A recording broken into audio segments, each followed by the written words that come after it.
Pertama, komputer generasi pertama pada tahun 1940 sampai 1959. Komputer generasi pertama yaitu UNIVAC dan ENIAC menggunakan 18.000 tabung vakum dengan ukuran 1.800 kaki dan mempunyai berat yang mencapai sekitar 30 ton.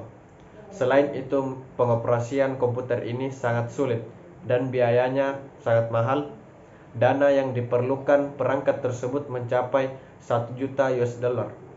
Penggunaan komputer ini harus memakai kartu berlubang atau disebut pancake cards serta pita kertas untuk melakukan input agar dapat melakukan output yang dihasilkan berupa printout. Tujuan utama komputer ENIAC ini untuk membantu US Army agar dapat menghitung target sasaran bom dan pada Perang Dunia Kedua. Kemudian yang kedua, komputer generasi kedua pada tahun 1959 sampai 1965. Teknologi tabung vakum yang digunakan pada generasi pertama mulai tergantikan dengan transistor. Keunggulan komputer generasi kedua dinilai jauh lebih efisien dibandingkan tabung vakum dengan bentuk yang lebih kecil serta hemat energi. Selain itu, biaya pembuatan komputer ini pun jauh lebih terjangkau dibandingkan komputer generasi pertama. Pada periode inilah bahasa pemrograman mulai diperkenalkan.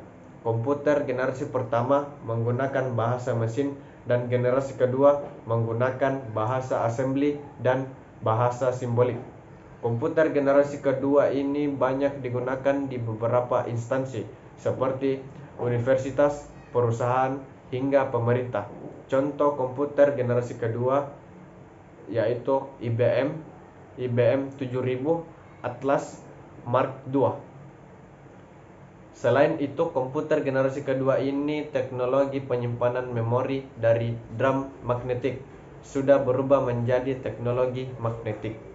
Kemudian yang ketiga, komputer generasi ketiga pada tahun 1965 sampai 1970 dengan menggunakan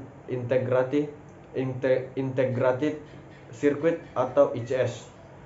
Digunakan sebagai komponen dasar komputer, bukan lagi menggunakan transistor, namun beberapa transistor tetap digunakan dengan ukuran yang lebih diperkecil. Komputer generasi inilah cikal bakal komputer yang menggunakan keyboard dan monitor dengan tampilan sistem operasi yang dapat membuat operasi berinteraksi.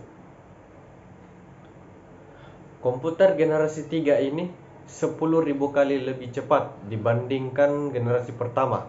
Komputer ini sudah menggunakan visual display dan dapat mengeluarkan suara.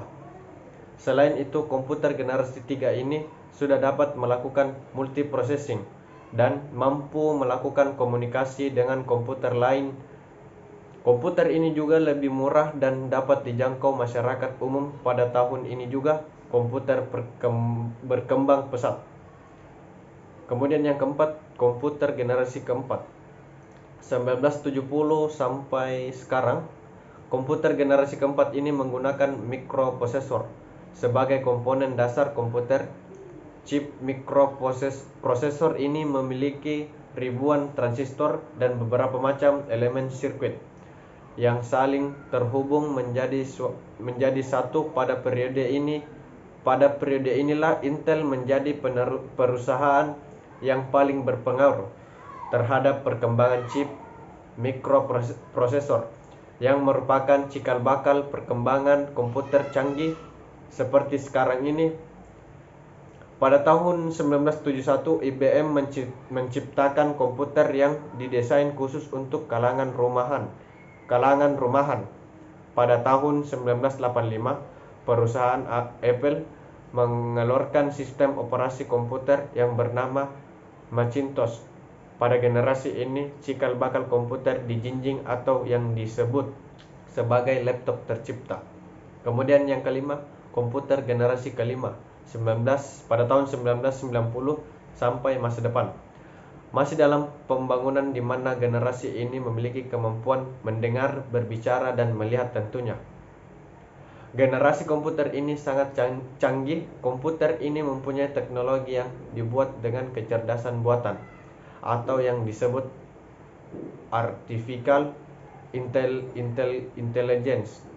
Saking canggihnya komputer ini, para ilmuwan mencoba membuat komputer yang dapat memiliki pikiran layaknya manusia.